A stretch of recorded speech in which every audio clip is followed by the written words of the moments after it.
Have you ever sat in silence and wondered, if Buddhism teaches that there is no permanent self, then what is it that dies? And more curiously still, what is it that is reborn?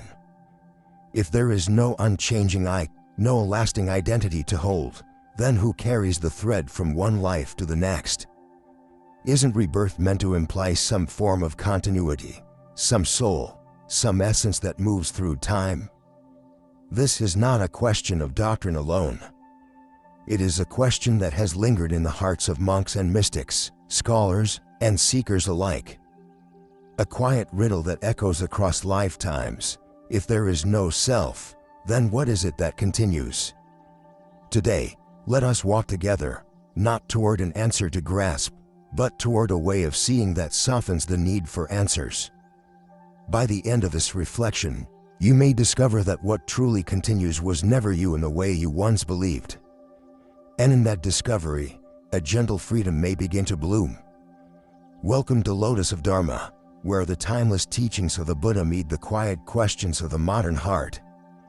If you are seeking clarity on karma, rebirth, and the nature of self, not through belief, but through deep listening, then this is a place where you may begin. We begin with a most persistent illusion, the belief in a fixed self. Not merely the body or the name we carry, but the subtle, often unquestioned assumption that there is something enduring at our core, some I that stays constant through all of life's changes. But the Buddha never denied existence. He simply pointed to a deeper truth, that what we take to be the self is not a solid thing, but a flowing process. There is no unchanging, eternal soul behind our thoughts and emotions. Instead, what we call self is merely a temporary gathering of 5 ever-shifting elements: form, feeling, perception, mental formations, and consciousness. These are not who we are. They are simply what arises and passes in each moment. Form is our body, vulnerable, aging, destined to fall apart. Feeling is the flavor of our experiences, pleasure, pain, and all that lies between. Perception assigns meaning, categorizing the world through memory and bias. Mental formations include our thoughts, habits, and karmic tendencies, the unseen currents that shape our responses. And consciousness is the flickering awareness that knows these things, not as a continuous beam, but as flashes, moment by moment, like the rising and falling of countless waves. These 5 aggregates do not stay the same from one moment to the next. The person you were at age 7 no longer exists, just as the person you will be tomorrow is not yet here. And yet, we cling to this shifting mosaic and say, "This is me." But the truth is more subtle. Like a flame that burns, the self appears to persist, yet there is nothing within it that remains unchanged. The flame of a candle is not the same from one instant to the next, though it appears to be continuous. In the same way, the self is not a noun, it is a verb. It is not a being, it is a becoming. When the Buddha spoke of Anatta, or non-self, he was not saying we are nothing, but that there is no permanent, separate entity within us. No fixed essence that stands outside the laws of impermanence and causality. Only a stream of conditions, each giving rise to the next. To awaken is to see this clearly, that we are not the thinker, but thinking, not the feeler, but feeling, not the owner of a body, but simply this moment of form, breath, and awareness. And in that realization, suffering begins to dissolve. For how can we grasp what is not fixed? How can we protect what is already sliding through our fingers? What once felt like loss becomes liberation. In understanding that there is no solid self to defend or maintain, we touch the vast stillness beneath all becoming, the peace that comes not from possession, but from release. And so, if what we call the self is but a movement, a gathering of conditions without a core, then a natural question arises: what is it that dies? If there is no fixed identity, no unchanging soul within, then what truly comes to an end when we take our final breath? It is here that the teachings of the Buddha become both subtle and profound. Death, in the light of Dharma, is not the disappearance of a being, but the disbanding of a process. The five aggregates, body, feeling, perception, mental formation, and consciousness, which once came together to form the illusion of me, now dissolve, each returning to their source. The body returns to the earth. Sensations cease. Perceptions fade. Mental habits no longer arise. And consciousness, like a flame without oil, flickers out. Yet, just as there was no fixed self in life, there is none to be lost in death. What ends is not a soul, but a particular pattern. A specific configuration of causes and conditions, shaped by karma, memory, and intention, completes its course. Like a wave that rises from the ocean and falls back into it, the form vanishes, but the ocean remains. The wave was never separate, only temporarily distinct. So too are we, not entities, but expressions of a vast, interwoven reality. Death, then, is not a rupture, but a transition. It is the cessation of this arrangement, this identity, this life stream, but not of the deeper currents that gave it rise. The momentum of intention, the force of unresolved desires, the echo of past actions, these do not die with the body. They persist, not as a person, but as potential. They shape what will follow, like the scent of incense lingers long after the stick has burned away. And this is why the Buddha did not speak of death with fear, but with clarity.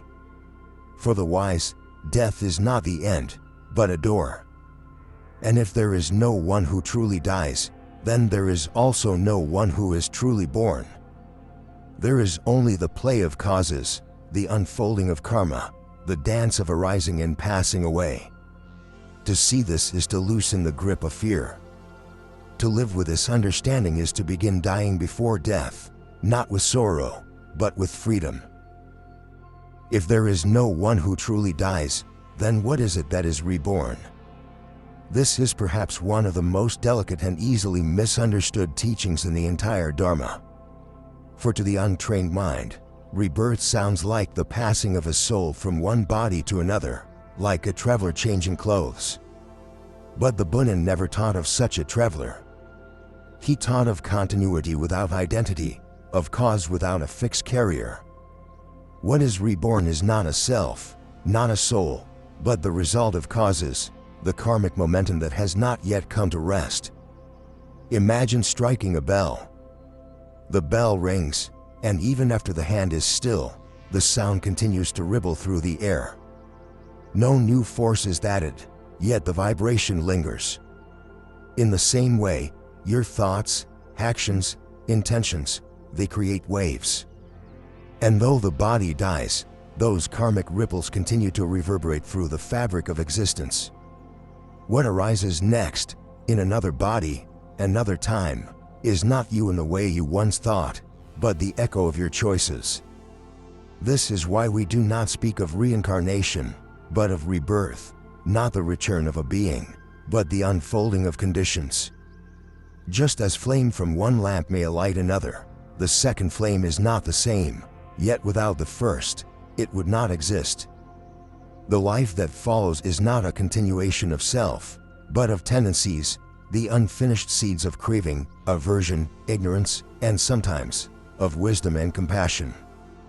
These are the threads that are carried forward, not by a person, but by the force of habit and cause. There is no need for a soul to travel. The law of karma itself is enough. Just as the fruit follows the seed, even if the tree that bore it is gone. What is reborn is the result of what has been planted, not by someone, but through the unfolding of the universe itself, guided by intention and volition. And so, when a new life begins, it is not a rebirth of a self, but the continuation of a stream, still flowing, still shaped by what came before. To grasp this with the intellect alone leads to confusion. But to see it with meditative insight is to awaken to a deeper truth, that clinging to a self is the very force that fuels this cycle. And the moment we loosen that clinging, even just a little, the wheel of becoming begins to slow. In knowing what is truly reborn, not a self, but a karmic echo, we are no longer bound to repeat the same patterns.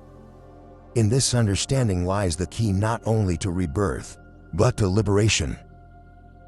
To truly understand the nature of rebirth without self, one must step beyond mere logic and allow the heart to enter the silence between thoughts, where wisdom speaks not in conclusions, but in metaphors. Let us begin there. Imagine, for a moment, a long row of dominoes standing upright. When the first one falls, it touches the next, and then the next, each one tipping into the following.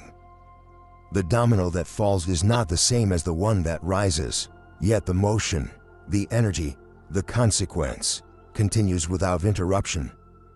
No single domino travels forward, yet the fall moves on. Or picture a single oil lamp, its flame gently passed to another. The wick and oil of the second lamp are new, but the fire, that luminous warmth, seems to leap across the space in an unbroken stream. The second flame is not the first, and yet without the first, it could never be. What passes is not a thing, but a spark, an influence carried forward, without substance, but not without effect. Now, go further still. Imagine writing a word with your finger upon the surface of a quiet pond.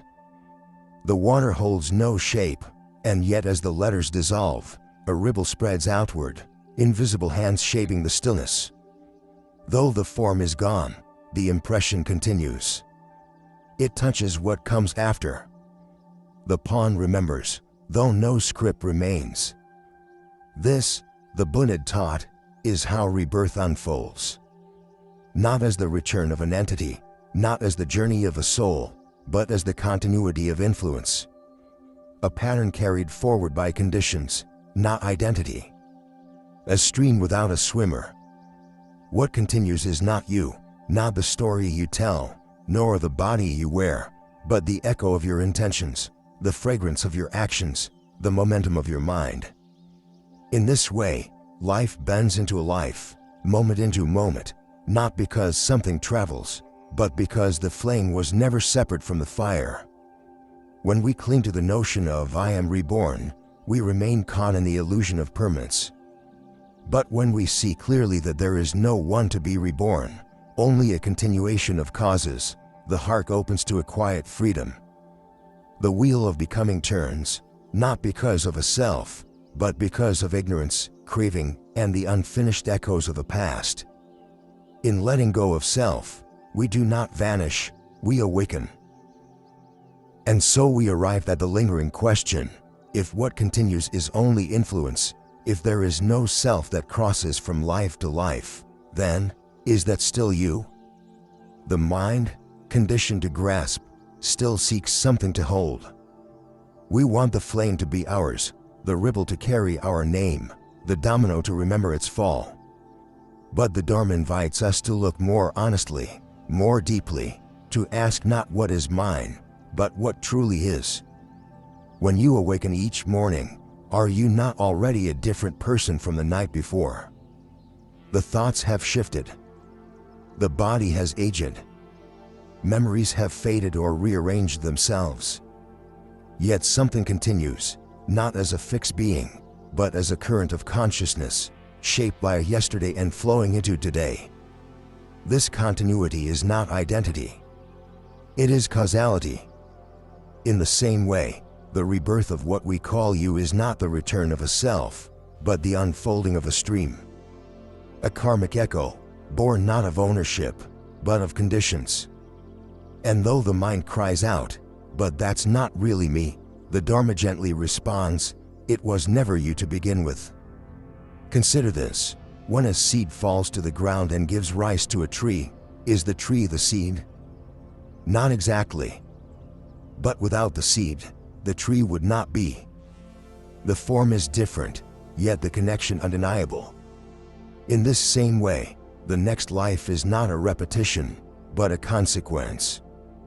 The person that arises will not carry your name or your face, and yet, they may carry your fears, your habits, your compassion, your cruelty. The karma that has not yet ripened will find its field. Does it matter if it is you?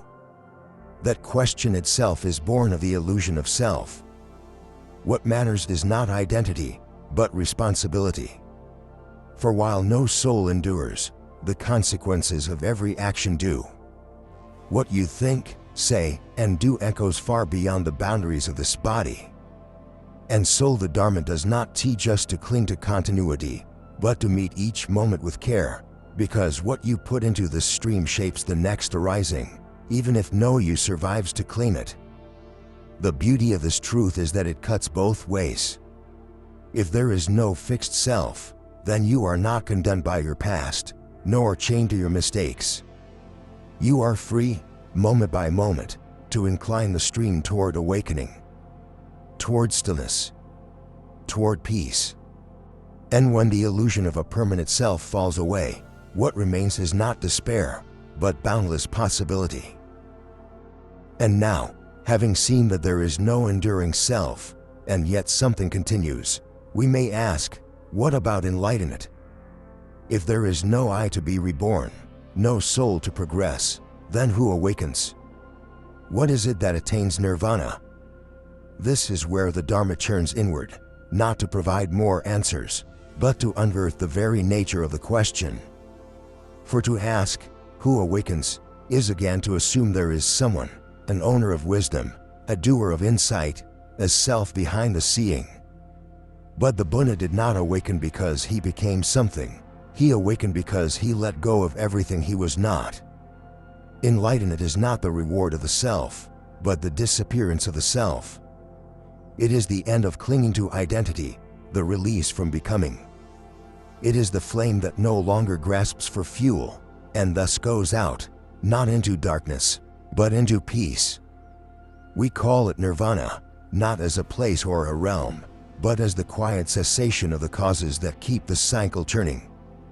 In the ordinary way of things, life flows on through craving and ignorance. Each thought that says I want, I fear, I am adds another link in the chain of becoming. This is samsara, the endless wandering. But when wisdom arises, when one sees clearly that all things are impermanent, all identities are empty, and all clinging leads to suffering, then the thirst begins to dry. One stops feeding the fire. The wheel begins to slow. And when there is no more fuel, no craving, no illusion, no need to become, then rebirth ends. Not because someone escapes, but because there is no one left to bind. The aggregates still function, the body may still breathe, but inwardly there is only space. The one who struggled has vanished like mist in sunlight. What remains is not a person, but presence, vast, open, and free. This is not annihilation. It is liberation, the end of false identity, the extinguishing of sorrow at its root. Just as the ocean does not mourn the vanishing of a wave, so the awakened one does not grieve the end of the self.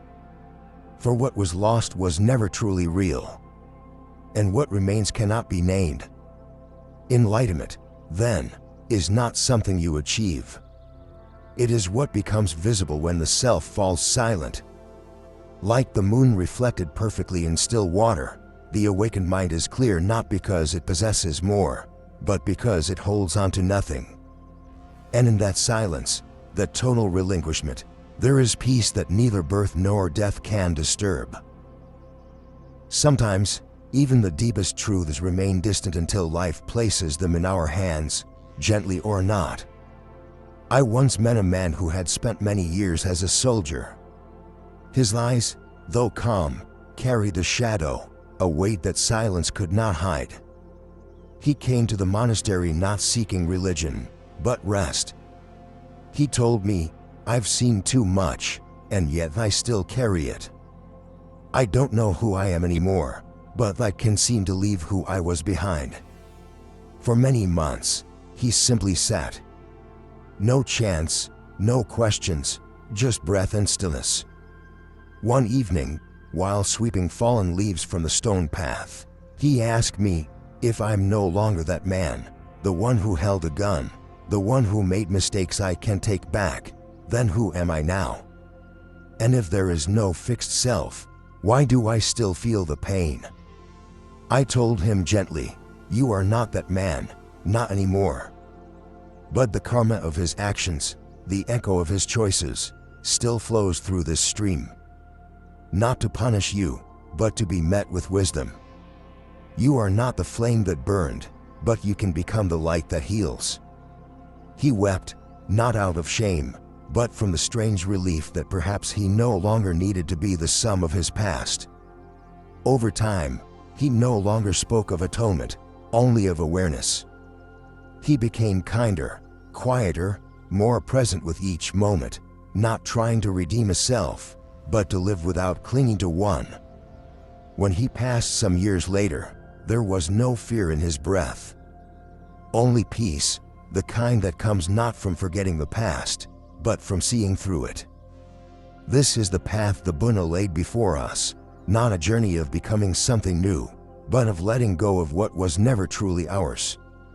Not a promise of eternal identity, but of freedom from the need for one. So if you find yourself asking, who am I really? Pause. Breathe it. Watch the mind as it rushes to answer. And then let the question remain. For in that quiet space where the self no longer grasps, you may discover something far more spacious than an answer, the silence from which awakening begins. So, if there is no self, what, then, is reborn? Not a soul, not a fixed identity, but the gentle momentum of mind, like a breeze carrying the scent of a long-forgotten flower. What moves forward is not a being, but the residue of intention, the subtle imprint of thought and action left upon the fabric of existence. You are not the flame itself, but the fire that lights countless other flames, not in possession, but in continuation. Again and again, the light passes, shaped by what was, yet never belonging to anyone. And one day, when the causes are exhausted, when craving falls silent, when no more fuel is gathered, the fire returns to stillness, not in sorrow, but in peace.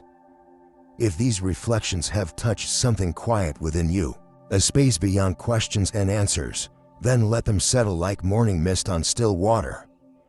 There is no urgency here, only an invitation. If you feel drawn to walk further with these teachings, you are welcome to remain. Share this offering with those who carry silent wonderings, not to convince, but to accompany. For the Dharma does not demand belief, it simply waits for readiness. Let them know there is nothing to fear in the dissolution of self. Only the freedom that comes when we stop clinging to what was never ours to begin with.